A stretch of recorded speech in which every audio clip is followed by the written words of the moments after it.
এ নিয়ে আরও জানাতে আমাদের সঙ্গে স্টুডিওতে উপস্থিত হয়েছেন বার্তাকক্ষ সম্পাদক অর্ণব প্রসাদ। যুক্ত হচ্ছে তার সঙ্গে। অর্ণব, আপনাকে স্বাগত। এখন বিদেশে অর্ণব, আমরা আপনার প্রতিবেদন দেখছিলাম, সেখানে আমরা দেখলাম যে নতুন করে আবারও সংঘাতে জড়িয়ে পড়েছে এবং দুই পক্ষের যে পাল্টাপাল্টি হামলা, তার সবশেষ কি পরিস্থিতি, এটা একটু জানতে চাচ্ছি আপনার কাছে। একই সাথে যুদ্ধ কি বিস্তৃত হওয়ার আশঙ্কা আছে কিনা? প্রথমেই আপনাকে ধন্যবাদ জানাচ্ছি রাত্রি। যেটা বলছিলাম প্রতিবেদনে, যে ইরান যুদ্ধের আজকে 100তম দিন বা 100তম দিন। তো অপ্রত্যাশিত হলেও সত্য যে যুদ্ধবিরতি আলোচনা নিয়ে এতদিন দ্বিধাদ্বন্দ্ব ছিল, কিন্তু আজকে ফের সংঘাতে ইসরায়েল ইরান। শুরুতে ইরান হামলা চালিয়েছে, এরপরে পাল্টা হামলা চালিয়ে যাচ্ছে ইসরায়েল। সবশেষ কিছুক্ষণ আগে জানা খবর যে আজকে সকালের দিকে ইরানের একটি পেট্রোকেমিক্যাল কারখানায় হামলা চালিয়েছিল ইসরায়েল। এর বিপরীতে পাল্টা জবাব হিসাবে ইসরায়েলের আরেকটি পেট্রোকেমিক্যাল কারখানায় হামলা চালিয়েছে ইরান। তো এখান থেকে বোঝা যাচ্ছে যে হামলা পাল্টা হামলা, এটা কিন্তু যে সমুচিত জবাব, কেউ কাউকে ছেড়ে যাচ্ছে না। আর যে আরেকটি প্রশ্ন যেটি ছিল, যে এই যুদ্ধটা মধ্যপ্রাচ্যে নতুন করে, মধ্যপ্রাচ্য কিন্তু অস্থিতিশীল, মধ্যপ্রাচ্য স্থির না, এটা অনেকদিন ধরে গাজা যুদ্ধ থেকেই কিন্তু মধ্যপ্রাচ্য অস্থিতিশীল। তো তার মধ্যে পাকিস্তান যে শান্তি উদ্যোগটা নিয়েছিল, যে যুক্তরাষ্ট্র ইরানের মধ্যে একটি স্থায়ী শান্তি চুক্তি, সেটা যেহেতু ভেস্তে গেল, এবং নতুন করে আমরা দেখছি আমাদের প্রতিবেদন, আমাদের সহকর্মী তহিদুর রহমানের প্রতিবেদনেও যেটা দেখলাম, যে হুথিরাও কিন্তু আক্রমণ চালিয়েছে। হুথিরাও ইরানের পক্ষ নিয়ে ইসরায়েলে হামলা চালিয়েছে, হিজবুল্লাহ হামলা চালিয়ে যাচ্ছে। এতদিন ধরে ইরানে সংঘাত বন্ধ থাকলেও ইসরায়েল কিন্তু লেবাননে হামলা চালিয়ে যাচ্ছিল। তো মধ্যপ্রাচ্যে ইরানের যারা বন্ধু প্রতিম পক্ষগুলো রয়েছে, সশস্ত্র গোষ্ঠী হুথি বা আমরা যদি বলি হিজবুল্লাহ, তারা কিন্তু ইরানের পক্ষ নিয়ে কিন্তু ইসরায়েলি ভূখণ্ডে কিন্তু হামলা চালিয়ে যাচ্ছে।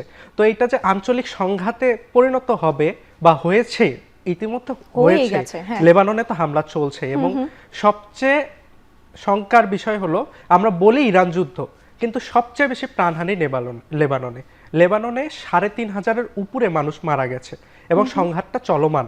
প্রতিদিনই মৃত্যু তালিকায় নতুন নতুন নাম যুক্ত হচ্ছে। তো এর পাশাপাশি আমরা জানি যে সৌদি আরবে আজকে হামলা হয়েছে, যদি ইরান অস্বীকার করেছে এই হামলাটা তারা ঘটায়নি। এর আগে কুয়েতে একটি হামলা হয়েছে, আমরা জানি কুয়েতে বিমানবন্দরে হামলা হয়েছিল, সেখানেও ইরান বলেছিল যে তারা হামলাটা চালায়নি।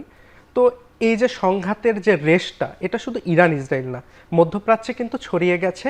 এবং যুদ্ধটা এখন যেভাবে চলছে তাতে বোঝা যাচ্ছে যে এই সংঘাতটা মধ্যপ্রাচ্যকে আরো অস্থিতিশীল করে তুলবে, এবং এর প্রভাব কিন্তু বাংলাদেশ সহ বিশ্ব অর্থনীতিতে, আমি যেটা বললাম যে 100তম দিনে এসে বিশ্ব অর্থনীতির টালমাটাল, এই টালমাটালটা কিন্তু আরো বেশি হবে বলে মনে হচ্ছে।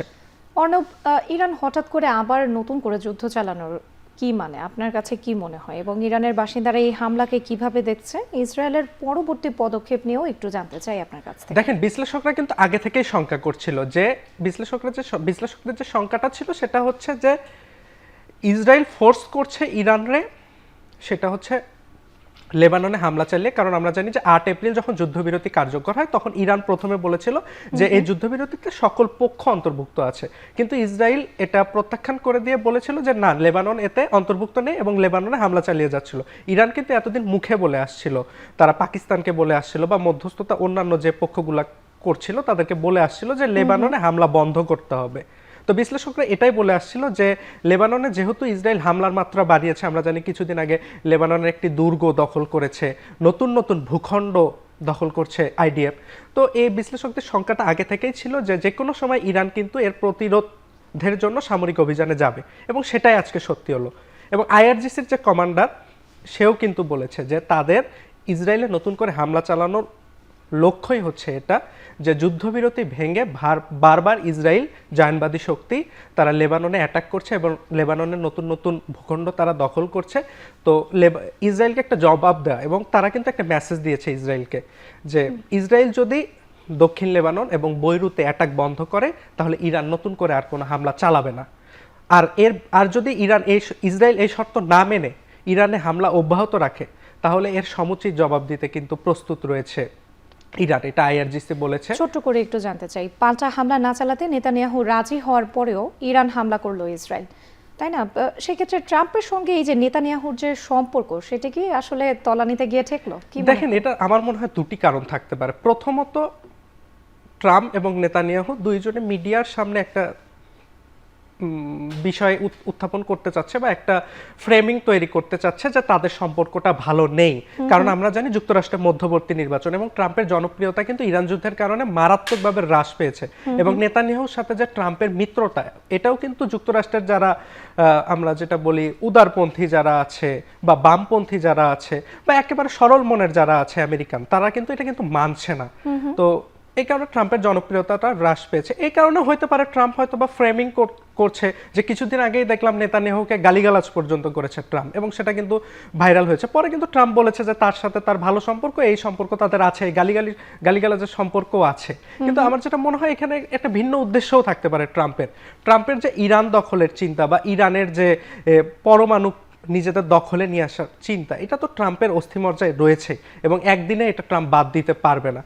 এমন হতে পারে যে ট্রাম্প মিডিয়াতে ফ্রেমিং করছে যে নেতানিয়াহুর সাথে তার খুব খারাপ সম্পর্ক, কিন্তু দেখা যাচ্ছে ব্যাক চ্যানেল আবার তাকেই নির্দেশ দিয়ে রেখেছে যে তুমি হামলা চালিয়ে যাও, আমি আছি। যেহেতু মধ্যবর্তী নির্বাচন যুক্তরাষ্ট্রের পক্ষে হয়তো বা সম্ভব হচ্ছে না এই যুদ্ধে জড়িয়ে পড়ার, তাই নেতানিয়াহুকে ব্যবহার করে হয়তো বা ট্রাম্পের যে উদ্দেশ্যগুলো বা যুক্তরাষ্ট্রের যে উদ্দেশ্যগুলো সেগুলো হাসিল করতে চাচ্ছে, এমনটাও হতে পারে।